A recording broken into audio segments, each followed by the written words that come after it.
Good evening. Thank you for listening in today. I have a class last week. Some things that happened that I was unable to get things up and ready for last week's lesson. So we're going to continue, and today we're going to talk about Esther. Now, a few, I guess probably a month ago or so, we did in fact have a lesson on Esther for the teens.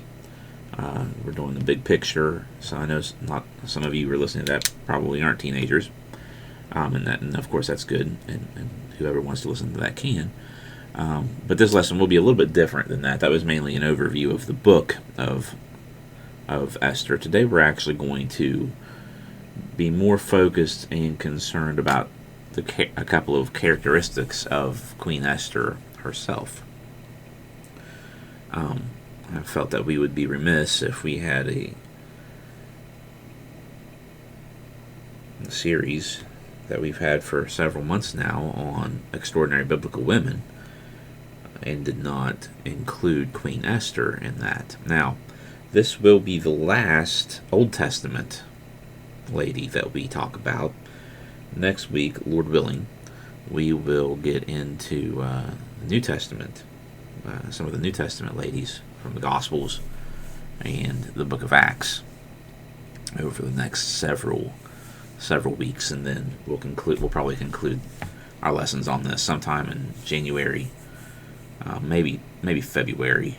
I'm not entirely sure who all we're going to look at when we do get to the New Testament. There will be a lot of lessons that deal with a person named Mary, because there's a lot of Marys. Of course, we'll look at Elizabeth and some other ladies that we come across in the gospel accounts, as well as the Book of Acts, and probably a couple even others from the epistles, specifically Timothy's grandmother and mother. But anyway, I'm getting way far ahead of myself. I'm just kind of thinking out loud. Today we're going to look at Esther and some characteristics of the queen, and just to give us a little bit of a background as to where we are in Esther's time period. We remember that the nation of Israel, after King Solomon, divided in two. I don't want to get into too much detail, but you have the northern tribes of Israel and the southern kingdom of Judah. The northern tribes, mostly people think were 10 tribes, and the southern was 2 tribes. That's not actually accurate. Judah consisted of Judah and Benjamin, and if you look at a map, Simeon was surrounded. Simeon was kind of like an island in the middle of Judah. And eventually it appears that Simeon was completely consumed by Judah. There may have been some that fled north. I don't really know about that. I don't think that there's any information that says that. There has been some that thought that maybe that's what happened. So that makes it down to 3 tribes in Judah.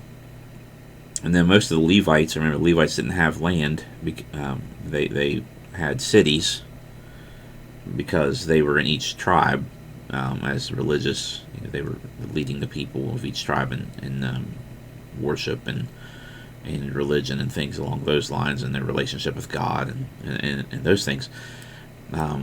We do know that many of them went south to Judah, because that's where the temple was, where Jerusalem was, and a lot of the things that were happening in the northern tribes were paganistic. So that takes us to 4 tribes in the south, mainly. I think some Levites did stay up north, but you're typically going to see, if you do the math, there's only about 8 tribes north in Israel. Simeon's been completely consumed, and then you have Judah and Benjamin in the south with much of Levi, and the north would be the remaining. And in fact, the northern tribes of Israel later become known as Ephraim before they fall, and not Israel. Of course, Ephraim was one of the tribes that represented Joseph. Then, a couple hundred years after that, Israel falls to the Assyrians in 721 BC. People call them the lost tribes of Israel. They're not lost to history. People knew what tribes they were from for many, many, many years. And then you have Judah falling to Babylon starting in 606, and that continued for about 20 some years before that was complete. And then Judah was in captivity for 70 years. Babylon dispersed them throughout their empire as they did every other nation that they conquered. And then shortly before they were released, they weren't released by Babylonian forces. Babylon fell to the Persians, and then they were allowed to start going home by decree of King Cyrus. And so we're leading up to this here. And under King Cyrus, you eventually, well, not under King Cyrus, under the Persians, you eventually will have the king that we are looking at today. Many translations call him Ahasuerus. That's the Hebrew name for him. He's better known in history books as King Xerxes. And if you know much about history, you know that Xerxes wanted to spread the Persian Empire even more than had been done before. He's the one that invaded Greece and was defeated by the Spartan army of 300, and then eventually the Greeks got together and beat back the Persians for good. And it was about that time that we run into Esther. And there's some speculation that maybe that battle at Thermopylae and Xerxes had about 1 million man army, we're told in history. And it was defeated by a 300-man army led by King Leonidas of the Spartans. All of them died, I think, but one.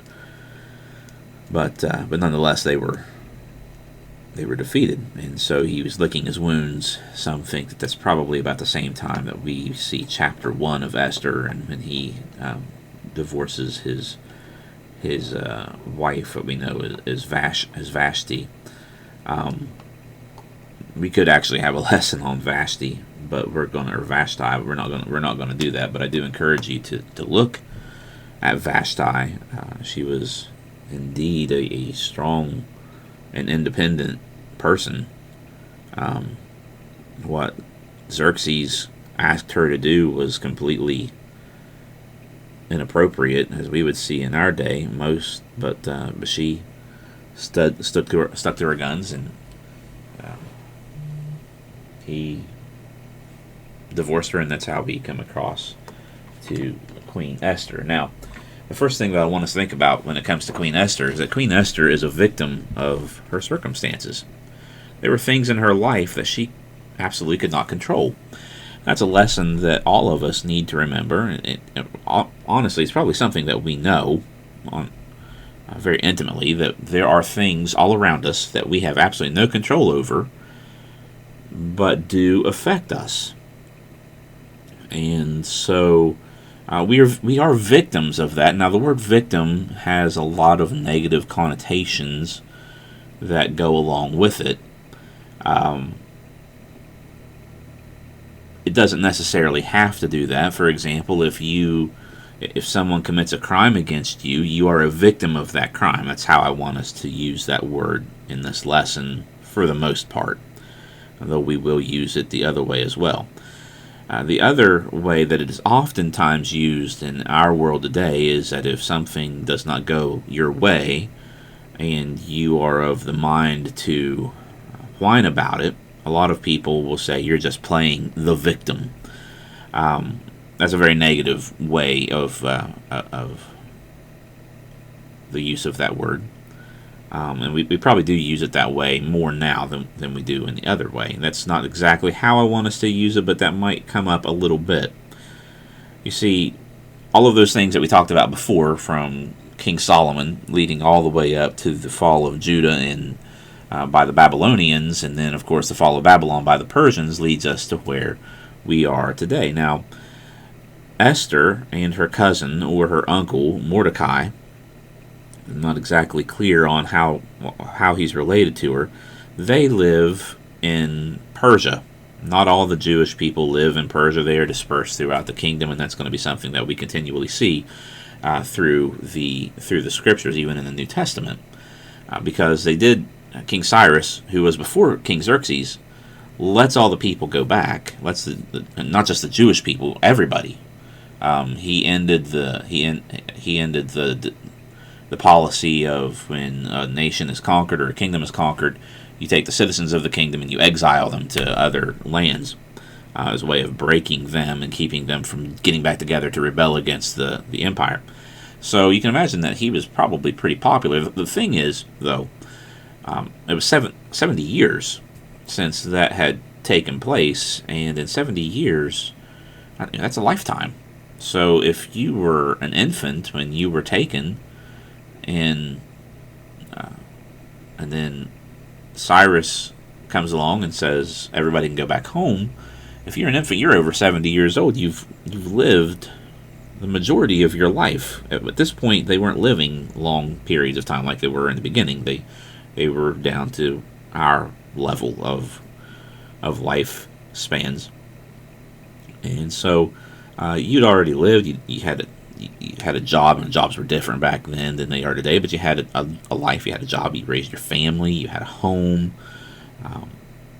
You didn't even know about your homeland. Now, there were some that were teenagers that were taken and came back home.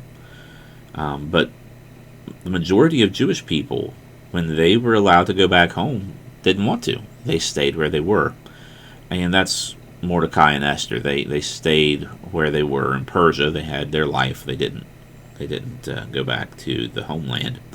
Esther would not have known anything about her homeland. She was a young girl, probably only in her teens, when this book begins to take place. She may have been a little older, but certainly probably no older than 15 or 16 when all of this is happening. And so, yes, she's a victim of her circumstance. That's what happens in our life. We make choices, but then there are also things that guide us to make those choices. We have different cliches. You got to play the hand that's dealt you, that kind of thing.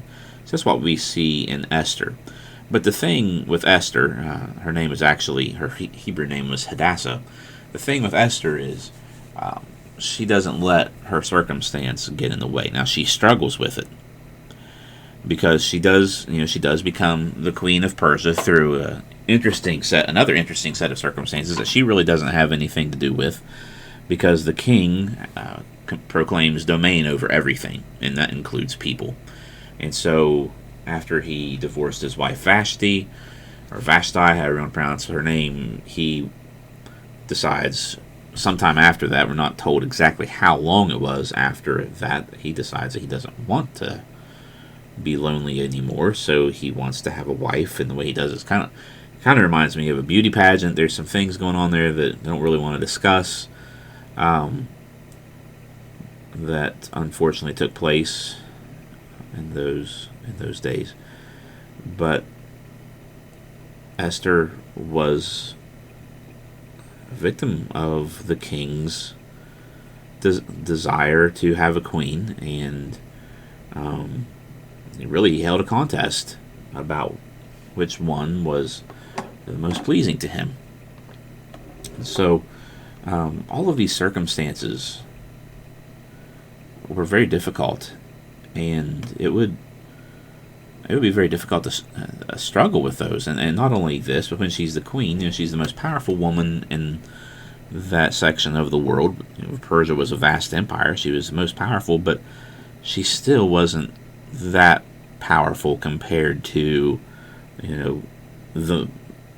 the royal men, the king, and those that were under him. And they had this law in Persia that stated that when a king made a decree, that was it. That was the law, and the king himself could not take the law back.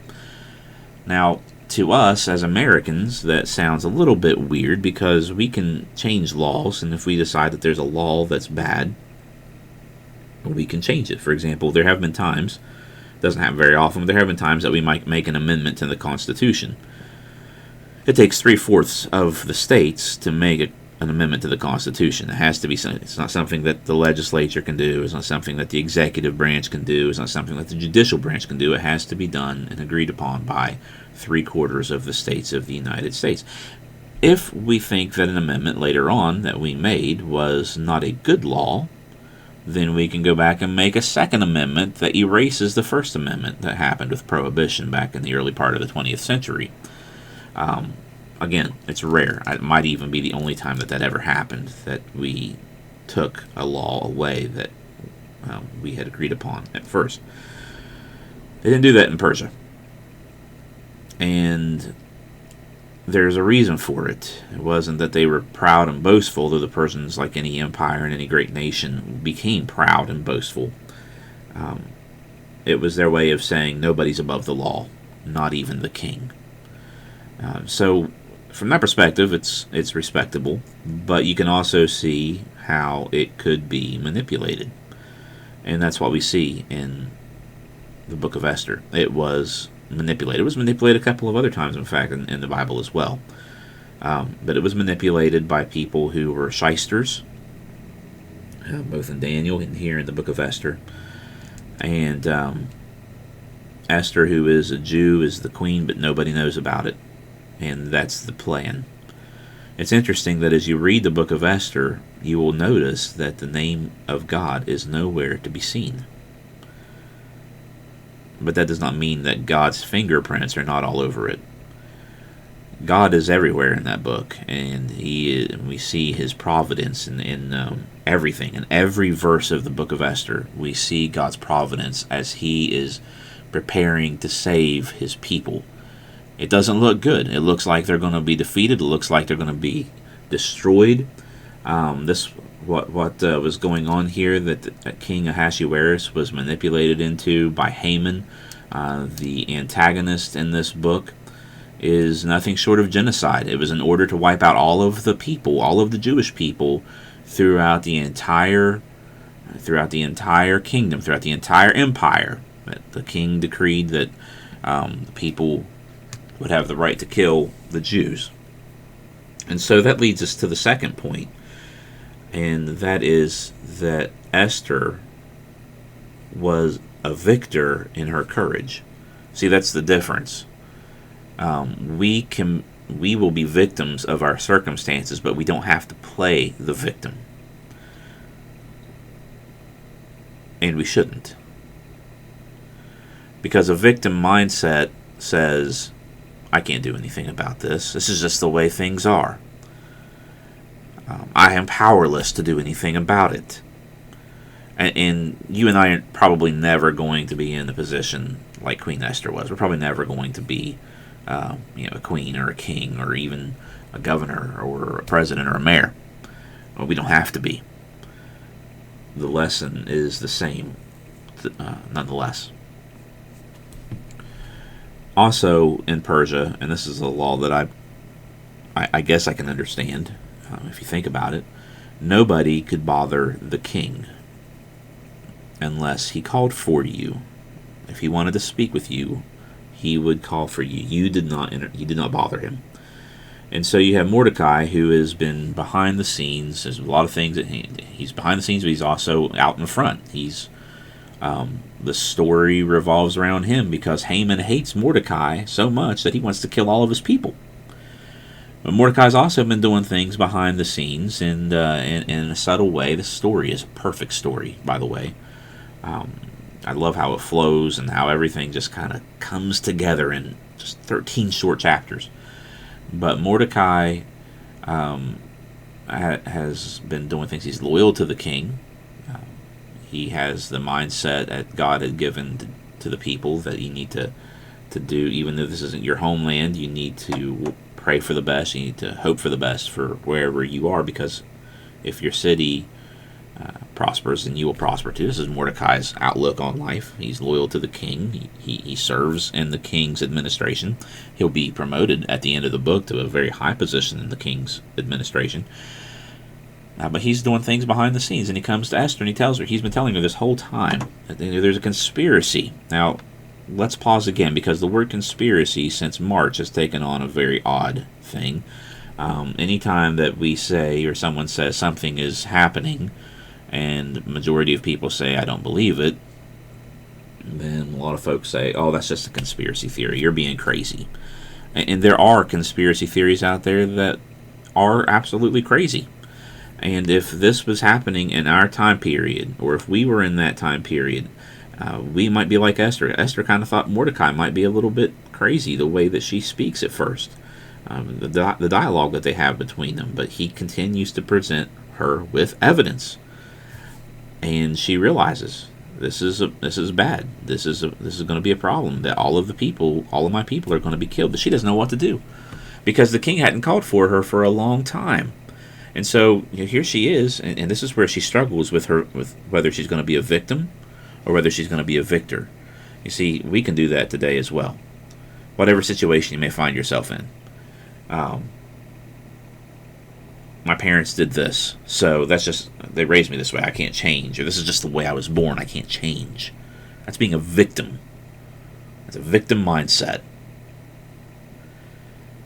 Esther struggled with that. She didn't want to die. It was either she was viewing it was either between herself or her people. And she told Mordecai, you know that I can't just go before the king. He hasn't called for me for a good while. And you can read about that in the book in Esther as well. So many things that are going on here, and Mordecai tells her as they have this conversation that don't think that you'll escape when all of your brothers and sisters are being killed. And he said something to her that probably motivated her to do the right thing. He tells her that salvation will arise for the Jews from another place. If you don't act, salvation will arise. The point is, God's going to do something. Now, he doesn't mention God's name, but that's the implication. And so Esther says to him, get everything. She gives him instructions to get everything ready. And then she says, I'll go before the king. And if I perish, I perish. She overcame the mentality of victimhood, and she became a victor through courage. And so she went before the king. Now the king, if he was such of a mindset, he would dip the scepter, which is the ruling staff, to whoever it was that approached him. And if he dipped the scepter, then it meant that everything was going to be okay, that he accepts you. And that's what happened. And he was happy to see his wife. And she begins to lay out a plan. And eventually, through that plan, I'm not going to go through all of it. I encourage you to take the time and read the book of Esther yourself. It doesn't take very long. I said it was 13 chapters. I was wrong about that. It's even shorter. It's only 10 chapters, and they're not very long chapters at that. I really encourage you to read that. It's a very important book. And people still use it today to be inspired during times of oppression. The people of the Jews didn't have in Israel in these days, but during the Nazi genocide of the Jews, the people oftentimes would look to Esther because they were facing something similar, as they did thousands of years prior to that.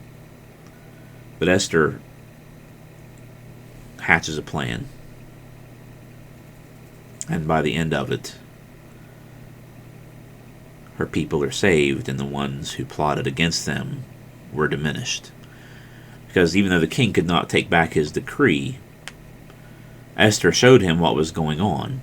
That there was a conspiracy against him, there was a conspiracy against her people, And of course, the king loved his wife, and he did not want this to happen. So he makes another law after Haman is hanged on the very gallows, more like impaled on the very gallows that he had prepared for Mordecai. It was high above, so everybody could see it. Now, Haman is the one who's going to hang there, as well as his family. He couldn't change the decree that the Jews were to be exterminated, but he makes another decree that the Jews were to fight back. Now, of course, I imagine they would have anyway, but it does show the importance of the support of the king. And that would have taken the wind out of the sails of those who wanted to destroy the Jewish people. She went from being a victim of her circumstances, which all of us are, to being a victor in courage. This is not just a lesson for women, though it can be. It's a lesson for all of us. What are we going to choose? Are we going to choose to lie down when the going gets tough? Or are we going to say, I'm not going to do that. In God, in my faith in God, I'm going to overcome whatever obstacles I have over the sin that is in my life. Because I'm not a victim. In Christ, I'm a victor. Those are the choices we have to make. I want to thank everyone for listening this evening. Hope everybody is having a good week. I hope everyone is also staying safe. I hear that COVID's starting to rise back up a little bit, so just make sure you're being safe and keep praying for our country and for people all over the world that this ends soon. We know that we're going to get through it. We just keep praying that it'll come soon. So anyway, God bless everyone, and we will see you soon. Bye-bye.